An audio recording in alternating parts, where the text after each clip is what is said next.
Eternity went ringing through my brain, he once said. Even though I could scarcely write my own name, I felt the divine urge to write the word eternity. And write it he did.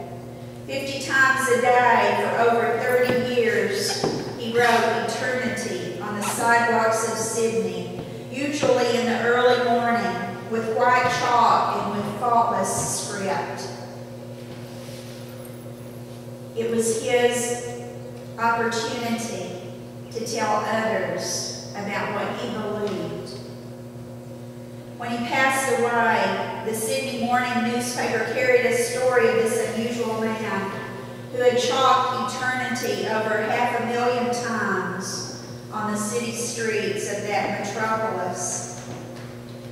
Author Malcolm Stace was perhaps a bit obsessive, but you and I have probably gone in the opposite direction. We rarely think about eternity. If previous generations put too much emphasis on what cynics call pie in the sky in the sweet by and by, we have erred to the other side. Note our readings for the day. In John 17:24, Jesus prays, Father, I want those you have given me to be with me where I am, and to see my glory, the glory you have given me because you loved me before the creation of the world. And in Revelation 22:14 we read, Blessed are those who wash their robes, that they may have the right to the tree of life and may go through the gates into the city. Heaven is real. That's the first thing that we need to see. I hear people all the time speculate and say things like, there is no hell. I don't believe in hell. I hear them say, there is no heaven. I don't believe in heaven. But I'm telling you this morning, it's not wishful thinking. Heaven is real. Life doesn't make any sense otherwise. A woman named Dee Dee Richer once made a beautiful analogy concerning life beyond the grave. It concerned the birth of her first child, and I love this. She writes, the morning my son Luke was born, I held his tiny body and I considered the journey that he had taken in the last 24 hours. I tried to imagine the change that he experienced during that time, the intense pressure of muscles pushing him into some strange and completely unknown passage, his body at the mercy of larger forces bearing down on him. Overnight, his body and world were radically altered. He now must breathe air and not water. He has to use his mouth for nourishment, no longer relying on his umbilical cord connection. In his sleep, he flails his arms through the air, startled not to hit the solid, comforting wall of my body. After living only in warm darkness, he experiences light, coolness, and the touch of other skin on his own.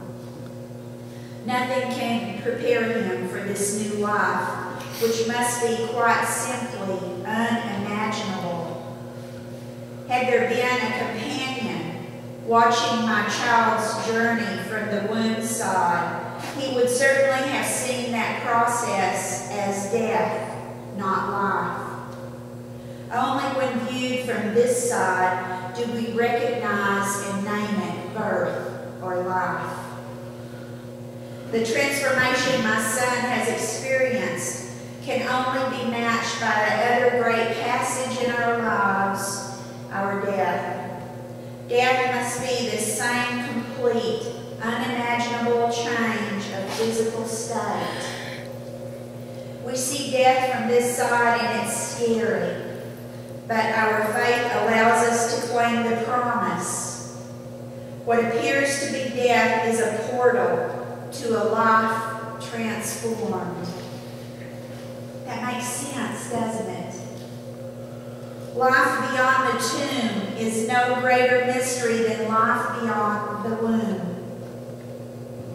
It's all a mystery, and surely God's justice as well as His love demands it.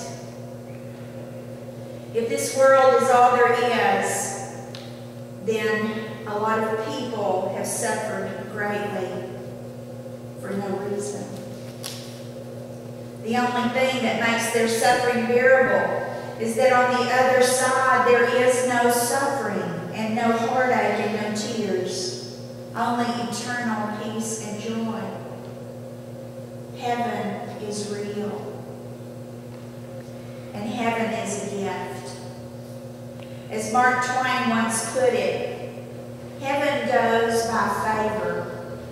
If it went by merit, you would stay out and your dog would go in. The scriptures are very clear on this. No one has earned the right to dwell for eternity with God. All have sinned and fallen short of His glory. Heaven does not depend upon our merit, but upon God's love and God's grace.